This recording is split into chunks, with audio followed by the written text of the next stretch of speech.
Hi, எல்லாருக்குமே வணக்கம். 15,000 சதுர அடி இருக்கிற ஒரு பங்களா, 7 கதவுகள் கொண்ட இந்த பங்களாவை சரியா பராமரிக்க முடியல அப்படின்னு சொல்லிட்டு அந்த பங்களாவை காலி பண்ணிட்டு வந்த பிரபலத்தை பத்தி இந்த வீடியோல பார்க்கலாம். உலக நாயகன், சூப்பர் ஸ்டார் இவங்க வரிசையில வர்ற சுப்ரீம் ஸ்டார் தான் அந்த hero. Supreme star R Sarathkumar அவங்கள பத்தி தான் இந்த வீடியோல நம்ம பார்க்க போறோம். இவங்க ஈசிஆர்ல ஒரு 30 வருஷத்துக்கு முன்னால ஒரு பங்களா வந்து கட்டியிருந்தாங்க. அந்த பங்களா கிட்டத்தட்ட 15,000 ஸ்கொயர் ஃபீட் கொண்டது.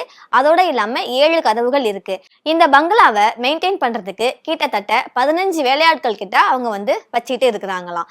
ஒரு வேலையாட்கள் வேலையை விட்டு போயிட்டாங்கன்னா வேற ஆளை அங்க கொண்டு வரதுக்கே அவங்களுக்கு வந்து கஷ்டமா இருக்கு அப்படின்ற மாதிரி சொல்லியிருக்கிறாங்க. 1980கள்ல சரத்குமார் சார் சின்ன சின்ன ரோல் வந்து பண்ணி சினிமாவில் அவங்களுடைய கால் தடத்தை பதிச்சாங்க. 6 பேக் வைக்கிறது இப்போ ட்ரெண்டாக இருந்தாலும் 1980ஸ்லேயே 6 பேக் வச்சு ஆண் அழகன் அப்படின்ற பெயர் வாங்கினவங்க தான் ஆர் சரத்குமார் சார். இவர் இனிஷியலாக வில்லன் ரோல், சின்ன சின்ன கதாபாத்திரங்கள் இதெல்லாம் பண்ணாலும் 1988ல் வந்த சத்தியம் அப்படின்ற படம் மூலமாக தான் ரொம்பவே ஃபேமஸ் ஆனாங்க. அதுக்கப்புறம் 2001ல் பழம்பெரும் நடிகர் எம்.ஆர். ராதா அவங்களுடைய மகளான ராதிகா மேம் வந்து மேரேஜ் பண்ணிக்கிட்டாங்க. சரத்குமார் சாரோடைய ஃபர்ஸ்ட் மேரேஜ்ல அவங்களுக்கு 2 டாட்டர் இருக்கிறாங்க. ராதிகா மேம மேரேஜ் பண்ணதுக்கு அப்புறம் அவங்களுக்கு ஒரு சன் இருக்கிறாங்க. சரத்குமார் சார் சினிமால மட்டும் இல்லாம அரசியல்லையும் அவருடைய கால் தடத்தை பதிச்சிருக்காங்க. அனைத்து இந்திய சமத்துவ மக்கள் கட்சி அப்படின்ற ஒரு கட்சி ஓபன் பண்ணி அதுல தலைவரா இருந்துட்டு வர்றாங்க. இவங்க தமிழ் சினிமால மட்டும் இல்லாம கன்னடா, மலையாளம், தெலுங்கு இந்த லாங்குவேஜ்ல எல்லாம் கூட ஹீரோவாவும் சப்போர்ட்டிங் ரோல்லையும் ஆக்ட் பண்ணியிருக்காங்க. நம்ம எல்லாருமே வந்து சூரியவம்சம் படம் பார்த்திருப்போம். சூரியவம்சம் படத்துல இவங்க ஒரே பாட்டுல பணக்காரங்களும் ஆயிருப்பாங்க. நாமளும் அந்த படத்தை பார்த்து இது மாதிரி நம்மளும் ஆகிட மாட்டோமோ அப்படின்னு காமெடிலையும் நம்ம பார்த்திருப்போம். நம்மளுடைய இமேஜினேஷன்லயும் எல்லாருமே ஒரு நாளாவது நம்ம வந்து நினைச்சிருப்போம். இது மாதிரி நிறைய நல்ல படங்கள் வந்து இவங்க வந்து கொடுத்துருக்காங்க. சரத்குமார், ராதிகா இவங்க வந்து ஒன்னா நடிச்ச படங்களும் வந்து ரொம்பவே பிரபலமாச்சு. ராதிகா மேம் படங்கள் மட்டும் இல்லாம சின்ன திரையில சீரியலும் பண்ணாங்க. சித்தி, செல்லமே, வாணி ராணி இது மாதிரி நிறைய சீரியல்ஸ் பண்ணாங்க. அந்த பங்களாவுடைய ஸ்பெஷல் பத்தி இப்ப பார்க்கலாம். சென்னை ஈசிஆர்ல இருக்கிற 15,000 ஸ்கொயர் ஃபீட்ல இருக்கிற பங்களா தான் இவங்களுடைய பங்களா.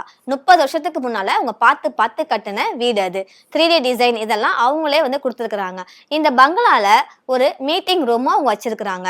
கட்சி கூட்டங்கள், ஏதாவது ஸ்பெஷல் கூட்டங்கள் அப்படின்னா போடணும்னா அதுக்கு ஒரு பிளேஸ் வேணும்னு ஸ்பெஷலான ஒரு பிளேஸ் வந்து அந்த பங்களாக்குள்ளே வச்சிருக்கிறாங்க. அதோட 7 கதவுகள் இருக்கு. அந்த கதவுகளை வந்து அடைக்கிறதே, அதாவது க்ளோஸ் பண்றதே வந்து ஒரு பெரிய வேலை அப்படின்னு ரீசெண்டா ஒரு யூடியூப் சேனல்ல இவங்க வந்து பேட்டி கொடுத்துருக்குறாங்க. இது மட்டும் இல்லாம இவங்களுடைய மகன் வந்து பார்த்து டிசைன் பண்ண ஒரு கொலாஜ் வால் டிசைன் வந்து அந்த பங்களால இருக்கு. அந்த கொலாஜ் வால்ல நம்மளுடைய தமிழ் சினிமாவுடைய புகழ்பெற்ற புரட்சி தலைவர், நடிகர் திலகம் இவங்களுடைய போட்டோஸ்லாம் இருக்கு.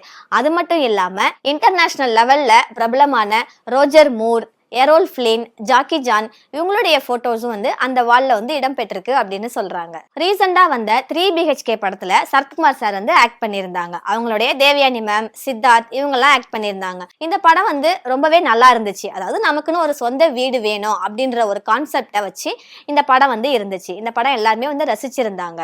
ஸோ சரத்குமார் சார் இப்படி அவங்க பார்த்து ரொம்பவே ரசிச்சு கட்டின அந்த பங்களாவை வந்து அவர் காலி பண்றதாகவும், அதுக்கப்புறம் சென்னை ஆழ்வார்பேட்டில் இருக்கிற ஈஸியா மெயின்டைன் பண்ற ஒரு வீட்டுக்கு அவர் வந்து மாறி போக போறதாகவும் ரீசெண்டா ஒரு யூடியூப் சேனல்ல அவர் வந்து இன்டர்வியூ கொடுத்திருக்கிறாரு. சோ இது மாதிரி இன்னும் சில சுவாரஸ்யமான விஷயங்கள் தெரிஞ்சுக்கிறதுக்கு இந்த பேஜை ஃபாலோ பண்ணிக்கோங்க. இன்னொரு நாள் இதே மாதிரி ஒரு இன்ட்ரெஸ்டிங்கான நியூஸோட நான் வந்து உங்களை மீட் பண்றேன். தேங்க்யூ.